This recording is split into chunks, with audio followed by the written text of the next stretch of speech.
Hi friends, আজকে তোমাদের সাথে একটা রেসিপি, না তেমন কোনো রেসিপি নয়, সবারই জানা রেসিপি এটা।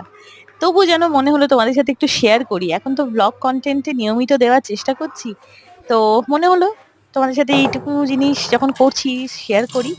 কারণ এই রান্নাটার সাথে আমাদের মধ্যবিত্ত বাড়ির ছেলে মেয়েদের অনেক অনেক মানে ভালো লাগা, আদর, স্নেহ জড়িয়ে আছে। বিকজ যে রান্নাটা বা যে জিনিসটা করতে যাচ্ছি দেখে হয়তো বুঝতেই পারছো, উম, অনেক আবেগ জড়িয়ে থাকে, তাই না? কমফর্ট ফুড আমাদের কাছে হয়তো এই খাবারটা হয়েই থাকে।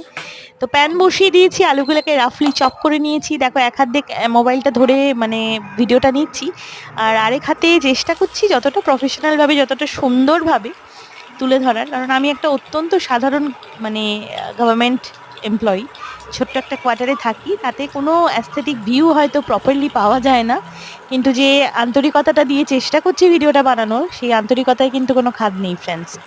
তো এই হলো সেই কাঁচা লঙ্কা ফোড়ন দিয়ে আলু ভাজা তৈরি করার চেষ্টা, যেটা আমাদের এই গরমকালে বাঙালি বাড়িতে, গরম হোক শীত হোক বর্ষা হোক, যে কোনো সিজনেই এই আলুই কিন্তু আমাদের ভরসা, তাই না?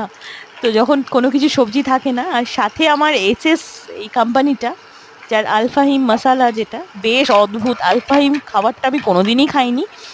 একদিন অনলাইনে মশালাটা অ্যাড দেখতে দেখতে অর্ডার করে ফেলেছিলাম, বেশ ভালো লাগে, তোমরা ট্রাই করে দেখতে পারো। রান্নাটাতে কোনো হলুদ দেবো না, মশলা অল্প নুন দিয়ে ভাজাটা। আলু ভাজার সাথে আমাদের অনেক ছোটবেলাকার স্মৃতি জড়িয়ে, এখনো বড় হয়ে বয়স হয়ে যাওয়ার পরেও যেন আলু ভাজাটা ছাড়া যায় না, এটার আবেগ অন্যরকম।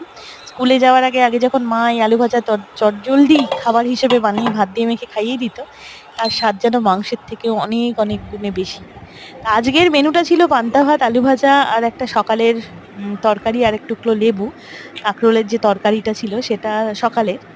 তো এই খাবারের কোনো মূল্য বা তুলনা হয় না।